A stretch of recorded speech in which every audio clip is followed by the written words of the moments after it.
Hello guys! Excited na ba kayong marinig mainit-init pang topic issue dito sa showbiz? Dito lang yan sa Karen Mix TV. Showbiz update. Disclaimer, ang mga larawang ito ay hindi pag-aari ng uploader. Ito ay kinukuha sa karagdagang impormasyon. Credit to the owner. Totoo kaya itong balita guys? Heart Evangelista muntik patayin? Kung ano-ano raw ang ipinainom na gamot kay Heart Evangelista. Totoo kaya ito? So, pakinggan natin guys. Ito na.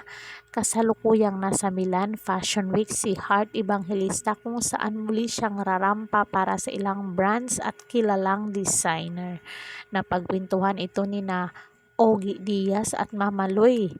AE vlog nila Showbiz Update kasama si Josa Poco. May post kasi si Hart sa kanyang Instagram stories na binasa ni Mama Loy.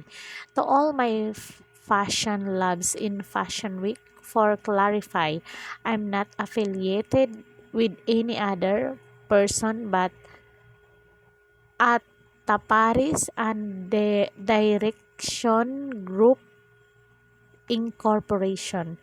So there is any party that says she cannot make it, kindly confirm with me or my representatives. Thank you so much. Kaya ang tanong ni Ogie, sino ang pinaparinggan na isang luxury influencer ng Pilipinas? Nasa Milan Fashion Week si Hart, may attendance siya show for the Max Mara. Apparently, pagdating niya ron, nagulat yung mga taga Max Mara na nandun si Heart Evangelista. Ang nagchika naman ito or nagkwento kay Ogie ay itong si Mama Loy. Bakit sila nagulat? Tanong kaagad ni Ogie. Sabi ni Mama Loy, hindi nila ini-expect kasi mayroon daw tumawag na hindi raw makarating si Heart Evangelista. So, merong nanabutahe. So, hindi pa alam kung sino. Siyempre, ang mga netizen nag-speculate na nandun si Heart. Nandun yung dati niyang glam team. Diba? Dating may mga issue sa na kinuha rin ang mga contacts, although walang confirm kung sino talaga dahil inalam pa kung sino yung tumawag. Yun nga ang nangyari na parang merong effort na hindi siya makarating aatin siya. Ayon kay Mama Loy, batay sa opinyon ni Ogie, ay sa organizer daw galing ang imbitasyon at may kumontak naman na sinabing hindi nga makarakarating si Hart. Kaya na-off si Hart dahil dumalo siya sa nasabing event tapos nagulat ang lahat na naroon siya. Kaya pakiramdam nito hindi siya imbitado. Say ni Ogie. So ang itinuro yung dating glam team niya. Ang nabalitaan ko naman ay iba. Hiwalay na kwento na po ito. Ha? Iba.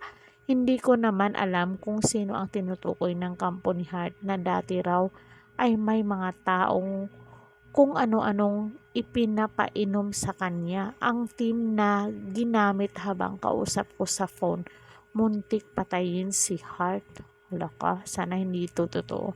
Madami daw ang ipinapainom dati kay Hart na akala raw ni Hart ay para sa kalusugan niya, para sa kanyang wellness. Yan ang ay nakarating lang naman sa akin pero di ko naman alam kung sino ang itinuturo.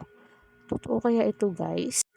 Ito lang ang masasabi ko, pag naghiwalay na kahit hindi magkibuan, wag na lang magagantihan. Kunwari sa kampo ni Hart at sa kampo rin ng dating glam team, tahimik na lang, gawin na lang natin kung ano yung trabaho natin, sabi ng talent manager. At bago magtapos si Ogie ay napansin niyang parang nagiging magkamukha na si Hart at si 2015 Miss Universe Pia Wurzbach na say naman ni Mama Loy. Marami nga siyang nabasang komentong ganun mula sa netizen.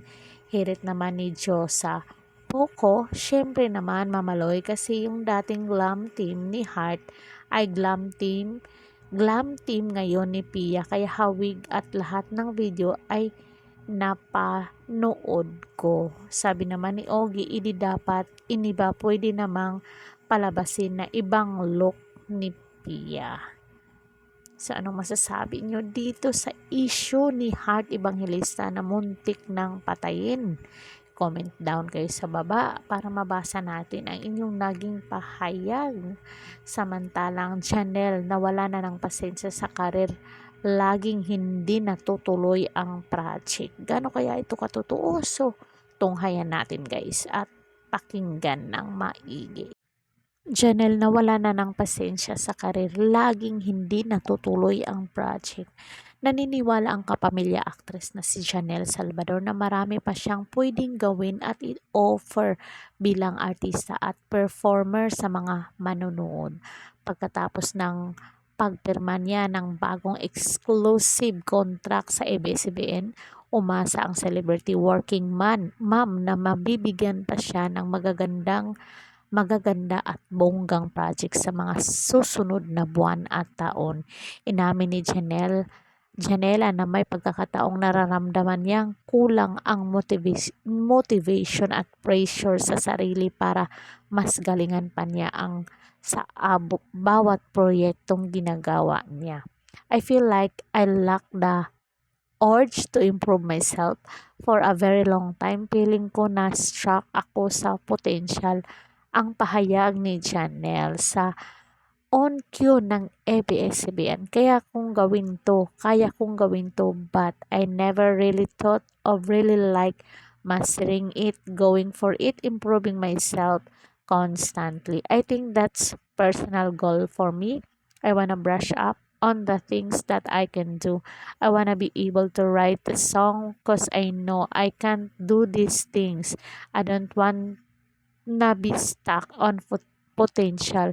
Yun ang personal goal ko paglalahad ng actress. Anong masasabi nyo dito guys? Pag-reveal pa ni Janelle, medyo naging impatient din siya sa kanyang career nitong nagdaang 2023. Ito sa kabila ng ilang proyektong nagawa niya last year, kabilang na ang Under Parallel Skies with the Thai star Mita Win at ang blockbuster Metro Manila Film Festival 2024 entry na Malyari kasama si Piolo Pascual. Say ng kapamilya star, napakarami pa raw sana niyang project noong nakaraang taon, kabilang na ang pagbabalik niya sa music scene at ang GL Girls Love series nila ng kanyang kaibigan at co-star sa Darna na si Jen De Leon. Anong masasabi niyo dito guys? Laging hindi natutuloy ang mga project, but I understood naman why. There's reason naman, but I was just getting so impatient and I wanted to do something, sabi ni Janelle Salvador. It's gonna be super exciting for me. Lahat ng hindi natuloy noong 2023, itutuloy ko ngayong 2024. And I won't allow na hindi siya matuloy, aniya. Tungkol naman sa GL series na gagawin sana nila ni Jane, pati ako nagre-request, wala pa rin. There were a little bumps along the way, but in the end, we both said yes na, pero hindi siya nag-move fast. That I don't know, siguro hindi lang pa siya natutuloy. So, nasad ako, pero na-happy ako nung inoffer itong How Too Good to Be a Good Wife after. Pero of course, I'm aware that everyone waiting for the GL. Trust me, we're both waiting, say pa ng actress. So, ano masasabi nyo dito kay Janelle Salvador? Sulat nyo dyan sa baba para mabasa natin ang inyong naging pahayag. Sa kabilang banda, Tom Rodriguez handa nang bumalik sa showbiz. Pakinggan natin to. Tom handa nang sumabak sa showbiz matapos mag-move on. Buo na uli ang kapuso aktor na si Tom Rodriguez matapos ang controversial na paghiwalay nila sa dating asawang si Carla Abellana. More than 2 years ding namalagi ang aktor sa Amerika after ng breakup nila ni Carla at ngayon nga ay handa na uli siyang magbalik showbiz na super na-miss niya ang bonggang-bongga. Last month bumalik sa Pilipinas si Tom na nagdesisyon magtungo sa Arizona, USA noong 2022 matapos ang pinag-usapang hiwalayan nila ni Carla. Ayon kay Tom, simpleng buhay ang naranasan niya sa Amerika at napakarami raw niyang natutunang life lesson habang naroroon at malayo sa mundo ng showbiz. 2 weeks lang dapat ako doon. Nawili rin ako. Long story short, I really had to take time to really recover and now I do feel na buo na ulit ako. Patuloy na pagbabahagi ni Tom habang nagmo-move on sa paghihiwalay nila ni Carla, natuto rin siyang magluto, maglaba at ng kanyang mga damit. Nawili din ako na when I started taking on responsibility for myself, maintaining the household, learning to cook, learning to do laundry, yung washing machine, tsaka dryer doon, mag-grocery, couponing, all the stuff na enjoy ko kwento ng aktor. Bukod sa mga gagawin niyang acting project sa telebisyon, babalik din siya sa theater industry. Makakasama niya sa concert version ng Ibarra, the musical na mangyayari sa second quarter ng 2024. I'm glad na they offered me this role. I've been really yearning to be back into theater at mapagbigyan uli. Samantalang balik social media na rin daw ang aktor ngayon kasabay ng pag-aming naninibago siya pag-post ng mga kaganapan sa kanyang personal life at career dahil matagal din siyang nag-social media detox. Medyo hindi pa ako sanay mag-social media uli, so I've been trying to force myself to go back. I'm on TikTok din. I'm starting to push myself out of my comfort zone kasi nakaka-spoil pala yung wala. It's nice din to reconnect with the people kaya I'm trying to push myself to go out of my ermitanyo mode, sabi pa ng aktor. Anong masasabi nyo dito kay Tom Rodriguez? Comment kayo sa baba para malaman natin ang inyong mga naging komento. Karen Mix TV, hanggang sa muli and God bless us all. Thank you so much.